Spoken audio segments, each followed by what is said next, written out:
ಒಂದಾನೊಂದು ಕಾಲದಲ್ಲಿ ಒಂದು ನಗರದಲ್ಲಿ ಅಮನ್ ಎಂಬ ಹುಡುಗ ವಾಸಿಸುತ್ತಿದ್ದನು.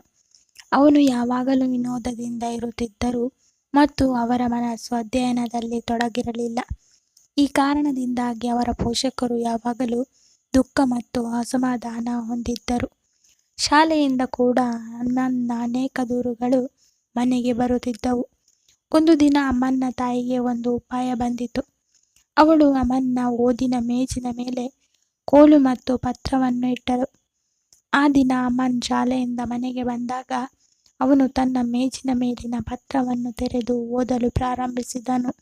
ಆ ಪತ್ರದಲ್ಲಿ ಹೀಗೆ ಬರೆಯಲಾಗಿತ್ತು: ಆತ್ಮೀಯ ಅಮನ್, ನಾನು ಪರಿದೀದಿ.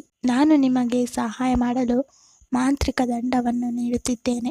ಈ ಕೋಲಿನ ಮಾಂತ್ರಿಕತೆಯಿಂದ ನೀವು ಎಲ್ಲವನ್ನೂ ನೆನಪಿಸಿಕೊಳ್ಳುತ್ತೀರಿ. ಈ ಮ್ಯಾಜಿಕ್ ದಂಡವನ್ನು ಮೇಜಿನ ಮೇಲೆ ಇಟ್ಟುಕೊಂಡು ನೀವು ಅಧ್ಯಯನ ಮಾಡಿದರೆ ನೀವು ಖಂಡಿತವಾಗಿಯೂ ನಿಮ್ಮ ತರಗತಿಯಲ್ಲಿ ಮೊದಲಿಗರಾಗುತ್ತೀರಿ. ಹಾಗಾಗಿ ಇನ್ಮುಂದೆ ಈ ಕೋಲಿನ ಸಹಾಯ ತೆಗೆದುಕೊಳ್ಳಿ.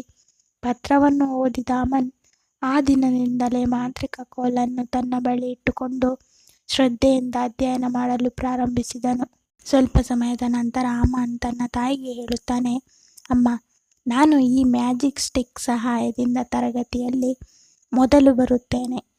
ಆಗ ಅವನ ತಾಯಿ ಹೇಳುತ್ತಾರೆ: ಮಗ, ಅದು ಮಾಂತ್ರಿಕ ದಂಡವಲ್ಲ, ಇದು ಕೇವಲ ಒಂದು ಸರಳ ಕೋಲು. ನಾನು ನಿನ್ನ ಮೇಜಿನ ಮೇಲೆ ಇಟ್ಟಿದ್ದೇನೆ. ನೀನು ಮೊದಲು ಬಂದಿರುವುದು ನಿನ್ನ ಶ್ರಮದಿಂದಲೇ ಹೊರತು ಈ ಕೋಲಿನಿಂದಲ್ಲ.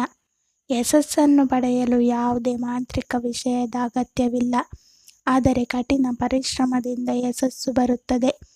ಯಾವುದೇ ಕೆಲಸವಾಗಲಿ ನಾವು ಶ್ರದ್ಧೆಯಿಂದ ಮಾಡಿದರೆ ಮಾತ್ರ ಯಶಸ್ಸು ಸಿಗುತ್ತದೆ. ಯಾವುದೇ ಪವಾಡದಿಂದ ಅಥವಾ ಮಾಂತ್ರಿಕವಾಗಿ ನಡೆಯುವುದಿಲ್ಲ. ಈ ಕಥೆ ಇಷ್ಟ ಆಗಿದ್ದರೆ ಲೈಕ್ ಮಾಡಿ, ಶೇರ್ ಮಾಡಿ. ಸಬ್ಸ್ಕ್ರೈಬ್ ಮಾಡಿದವರು ದಯವಿಟ್ಟು ಸಬ್ಸ್ಕ್ರೈಬ್ ಮಾಡಿಕೊಳ್ಳಿ. ಧನ್ಯವಾದ.